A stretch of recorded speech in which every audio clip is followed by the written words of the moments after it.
سابع حبايبي، صباح الخير، كيفكم؟ يعطيكم العافية.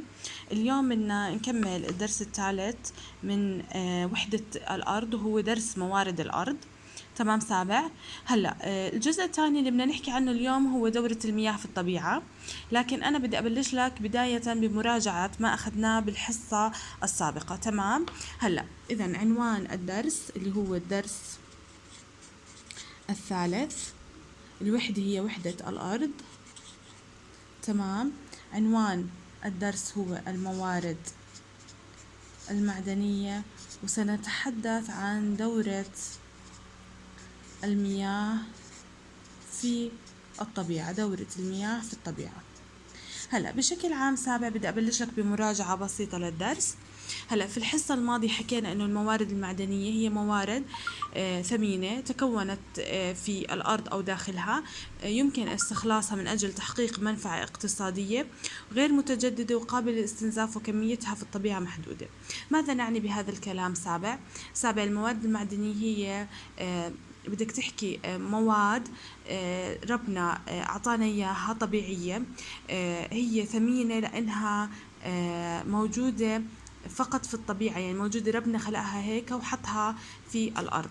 هاي المواد الثمينة موجودة إما على طبقات الأرض العليا أو داخل طبقات الأرض. هاي الموارد احنا بنقدر ان نستخلصها. ايش المقصود باستخلاصها؟ يعني نقدر نستخرجها ونصنع منها مواد جديدة. استخلاصها معناها ان نستخرجها من باطن الارض او من المكان اللي هي موجودة فيه عشان نطولها ونستفيد منها ونصنع منها مواد اخرى. الاستخلاص هاي الموارد الثمينة بيحقق لي منفعات اقتصادية للدول. اوكي، بيحقق لي منافع اقتصادية للدول. زي لما حكينا الحصة الماضية مثلا ناخذ الحديد نستخلصه من معدن الهيماتايت. هذا المعدن نستخلص منه الحديد، بنصنعه، بنصير نبيعه احنا كدولة، فبيحقق لي منفعة اقتصادية كبيرة. تمام سابع. هلا مشكلة هاي الموارد إن أول شغلة اوكي انها غير متجددة، يعني ما بنقدر احنا نرجع نصنعها في الطبيعة ونوجدها في الطبيعة، هي ربنا حطها في الطبيعة، احنا عم نستخلصها ونستفيد منها. قابلة للاستنزاف. ماذا نعني بقابلة للاستنزاف؟ قابلة انها تخلص من الطبيعة، يعني ممكن احنا نخلصها كلها لانه احنا اعداد سكان الارض صارت مهولة. تمام سابع. وكميتها في الطبيعة محدودة، يعني بالإضافة إنه إحنا ممكن نخلصها وإنه إحنا ما بنقدر نجددها، هي كميتها ضئيلة، يعني إحنا بدنا نحافظ على وجود هاي الكميات. تمام سابع. هلا بدنا نلاحظ شغلة، إنه الدول اللي عدد سكانها كبير استنزافها لهاي الموارد رح يكون أكبر. الدول اللي عدد سكانها كبير، زي ما أخذت بالجغرافيا في كتير دول عدد سكانها كبير، زي الصين، زي اليابان، زي ماليزيا، في كتير دول، أمريكا، هدول من البلدان اللي عدد، أو أوروبا بشكل عام، هدول من البلدان اللي استنزافهم عالي للموارد، أو أستراليا، هدول البلدان استنزافهم عالي للموارد لأنه عندهم عدد السكان عالي. تمام. هاي الشغلة بتخلينا نزيد استهلاك الموارد الثمينة، وبالتالي إذا زدنا إحنا استهلاك الموارد الثمينة رح يتضاعف الحاجة، وبالتالي يمكن بالأكثر إنها تستنزف، يعني بيصير استنزافنا لهاي الموارد بالأكثر. تمام. واضح سابع؟ طيب هلا عنا أمثلة على موارد معدنية. حكينا الحصة الماضية في عنا 5 أمثلة على الموارد المعدنية. معدن الهيماتايت، اسمه الهيماتايت، معدن الهيماتايت سابع. معدن الملكايت، هيو معدن الملكايت. عنا معدن الذهب، وعنا بكتابك صفحة 20 كمان معدنين اللي هم الفلسبار سابع، والمنغنايت، الفلسبار والمنغنايت. تمام سابع. هلا عشان تعرف الهيماتايت نستخلص منه الحديد، إذا الهيماتايت نستخلص منه الحديد. وين موجود داخل الأردن؟ موجود، حكينا بالحصة الماضية، في منطقة وردة عجلون، مغارة وردة في عجلون. تمام سابع. من أكثر الدول المنتجة له، مش معناته في دول ما بتنتج، لا، كل الدول عندها القدرة أنها تنتج الحديد، لكن في دول أكثر إنتاجا له اللي هم البرازيل وأمريكا. تمام سابع. هلا المعدن الثاني اللي هو ملكايت. هذا المعدن نستخلص منه نحاس، موجود في الأردن، نستخلص منه النحاس سابع. تمام. بالأردن موجود في منطقة ضانا ومنطقة أبو خشبية وخربة النحاس. ضانا وأبو خشبية وخربة النحاس. هلأ يمكن للنحاس إذا ما نستخلصه من معدن يمكن أن يوجد في شكله الطبيعي في شكله النقي في الطبيعة. هلأ سابع، النحاس بدخل أكتر إشي في صناعة، شايفينها الصناعات الكهربائية، هو أكتر إشي للأسلاك وكمان السبائك المختلفة.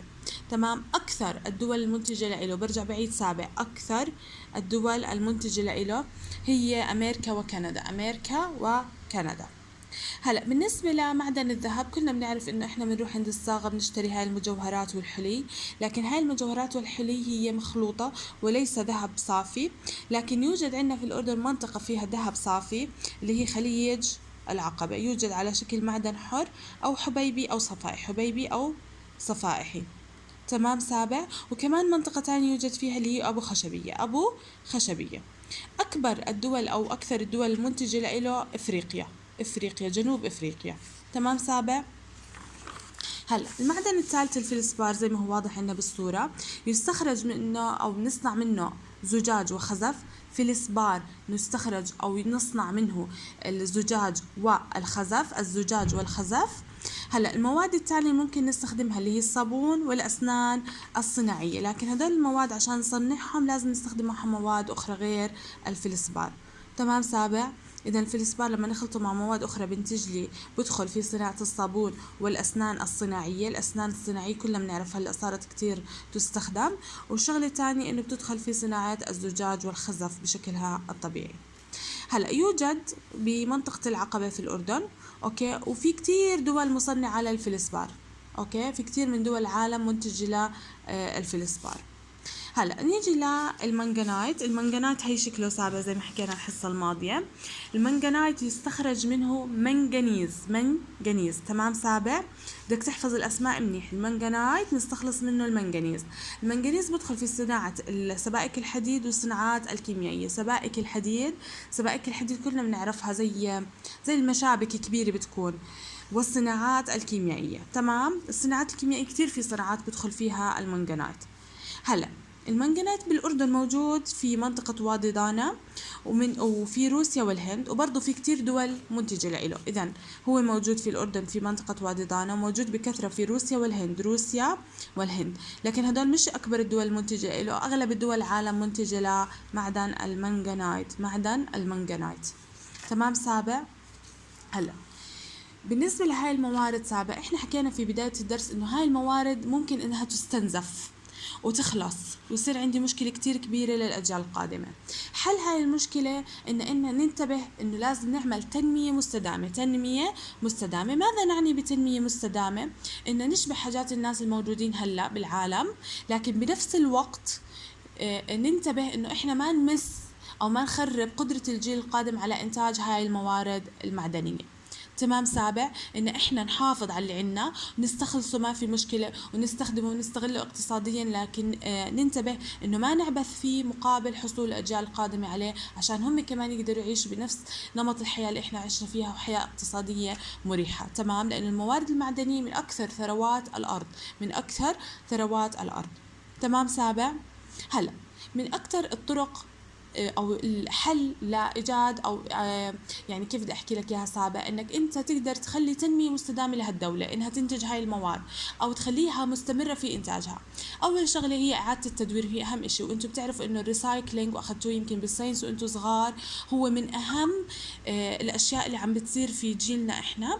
وهذا الريسايكلينج او اعاده التدوير هو عشان نرجع نعيد انتاج المواد، اوكي، من دون ما نستنزفها. يعني الماده انت استعملتها بدل ما تروح تكبها، احنا ممكن ان ناخدها ونرجع نستخدمها مرة تانية. اذا اعادة التدوير ان ناخد المادة اللي احنا استخدمناها، مثلا استخدمت البلاستيك مرة او استخدمت الحديد مرة او استخدمت الزجاج مرة، احنا رح ناخده ونرجع نعيد ايش تدويره. واذا لاحظتوا انه بالدول المتقدمة في 3 انواع من الحاويات بتكون موجودة على الطريق، فيها الاكياس لحال توضع، القمام العادية لحال، البلاستيك لحال، الورق لحال، الزجاج لحال، والحديد لحال. تمام. عشان ليش؟ عشان الشركة لما بتيجي بتاخد هاي المواد تاخدها وتعيد تصنيعها. تمام. والطريقة الثانية اوكي انه نبحث عن بدائل، والاهم انه نبحث عن بدائل سابع. زي ما بتلاحظوا جديد واللي عندهم عمارة جديدة عم ببنوا فيها، اذا بتلاحظ انه الأنابيب صاروا يستخدموها بلاستيك بدل من الحديد والنحاس عشان يخففوا استهلاك الحديد والنحاس بالعالم. ولاحظ انه هون شغلة بسيطة كتير رح تعمل فرق في استهلاك هاي الموارد. تمام سابع. إذا طريقتين هم لاستدامة الموارد الثمينة. أول طريقة هي إعادة التدوير. تمام سابع، إعادة التدوير أو الريسايكلينج. والشغلة الثانية نبحث دائما عن بدائل أو حلول. تمام سابع، واضح؟ هلأ إذا بنلاحظ من خلال الرسمة هون إن في عنا دول كبيرة زي ما حكيت لك الحصة الماضية، هاي الدول عدد سكانها كبير، اللي بيميزها انه عدد سكانها كبير، اللي هم افريقيا، اسيا، اوروبا وامريكا. زي ما حكيت لك قبل شوي، افريقيا، اسيا، اوروبا وامريكا. هلا اذا بتلاحظوا انه اسيا هنا تستهلك النحاس 49%، تخيل، من انتاج العالم 49%، يعني العدد كتير كبير. بنلاحظ كمان انه 69% استهلاك اسيا، تخيل قد ايه الارقام كبيره. اوروبا 18%، 12% لامريكا، 1% لافريقيا. هلا مين اكبر الدول سكانا هي الصين، وبنلاحظ انه استهلاكها هي واسيا اعلى اشي. طبعا اسيا كقارة كاملة زي ما أخذت أنت بالاجتماعيات أو بالجغرافيا، إنه هي عدد سكانها كتير كبير. فمنلاحظ هون من خلال الرسم إنه كل ما زاد عدد السكان سابع، كل ما زاد عدد السكان أو عدد الناس اللي ساكنين، أوكي، رح يزيد عندي الاستهلاك، وإذا زاد عندي الاستهلاك رح يزيد استنزاف الموارد الثمينة. رح يزيد استنزاف الموارد الثمينة. برجع بعيد، استنزافها معناها إن إحنا نخلصها من شكلها النقي بالطبيعة، يعني ناخذ كل الكميات الموجودة من دون ما ننتبه على الأجيال القادمة أو على حصة حدا غيرنا. تمام سابع. هلا نيجي للجزء الثاني اللي هي دورة المياه في الطبيعة. هلا أول شغلة بدك تدرسها سابع هي هاي الرسمة.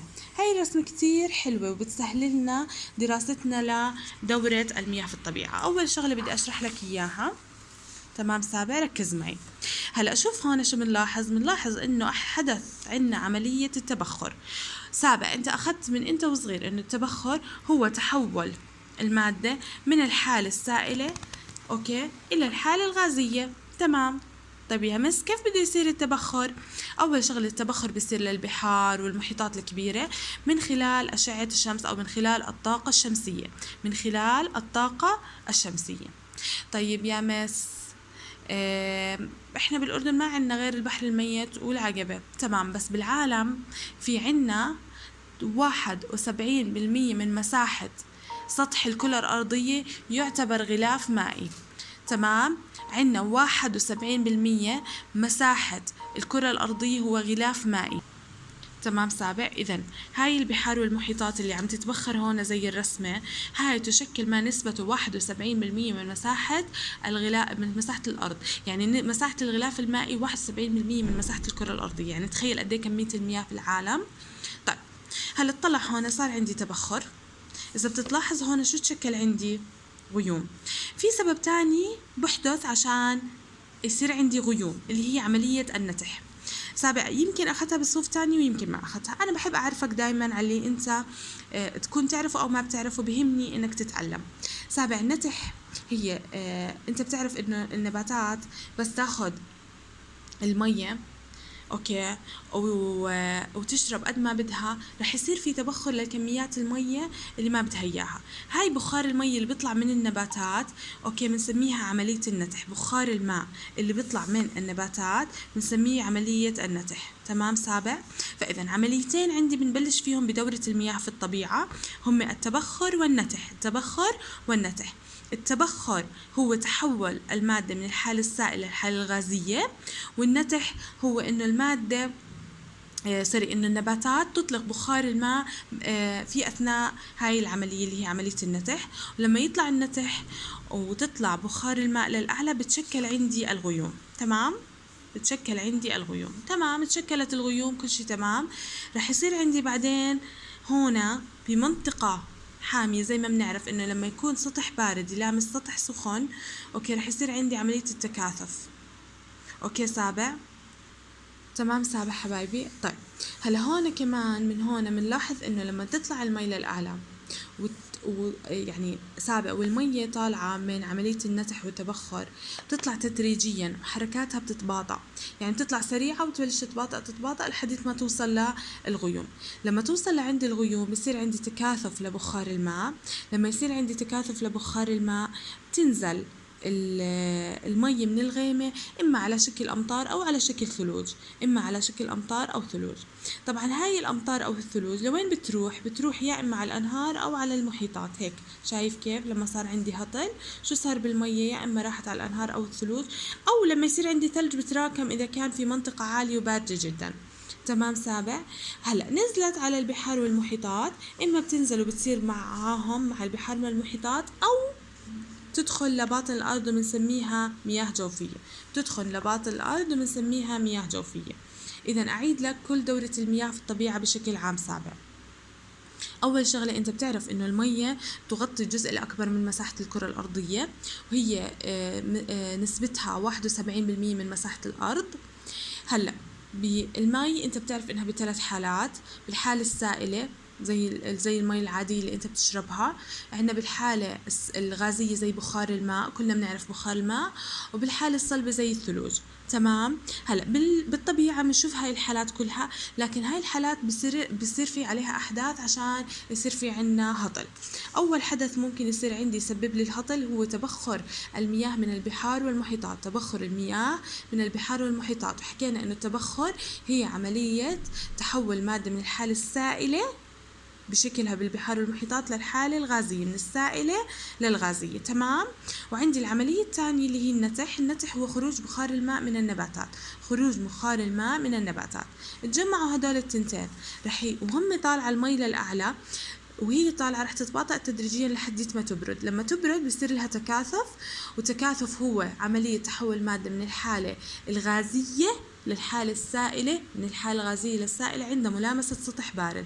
يعني لما توصل فوق رح تبرد ورح تتحول من الحالة الغازية اللي هي البخار والنتح للحالة السائلة. لكن إذا كانت درجات الحرارة باردة رح تتحول الحالة للثلوج، مش أمطار، ثلوج. من حالة سائلة تتحول هون بتكون وهون ثلوج. تمام سابع.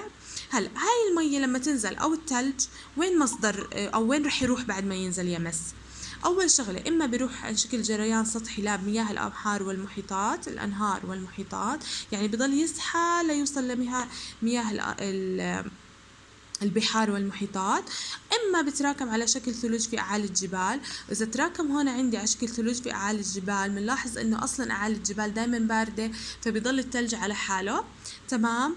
والمصدر الثاني أو المكان الثاني رح تروح عليه هاي المياه هي باطن الأرض، وبنسميها مياه جوفية. تمام سابع. عندي سؤال هنا مهم: ما مصدر الطاقة الذي يجعل الماء يتبخر أسرع؟ شو رأيك؟ أول شغلة هي وأهم شغلة هي الطاقة الشمسية. تمام سابع. بدورة المياه بالطبيعة الشرح موجود عندك كامل بالكتاب، هيو صفحة 22 هيك عشان يكون أوضح. تمام سابع. وصفحة 23، صفحة 22 وصفحة 23. هلأ في عنا واجبين رح يكونوا عنا سابع حبايبي معك بكرة، اللي هم أول شغلة أسئلة الدرس صفحة 24، أسئلة الدرس صفحة 24. وفي عنا ورقة العمل رح تتوزع لإلك أو رح تنبعت لك PDF يا مس، هيها. تمام. هيها سابع. اوكي، بتمنى منكم انكم تتابعوا دراستكم. اي سؤال او اي استفسار انا جاهزة يا مس. انت اي شيء ما فهمته او حاب اني اعيد لك اياه، عندي استعداد اعيد لك اياه 20 مرة، بس خبرني. تمام. يعطيكم الف عافية حبايبي.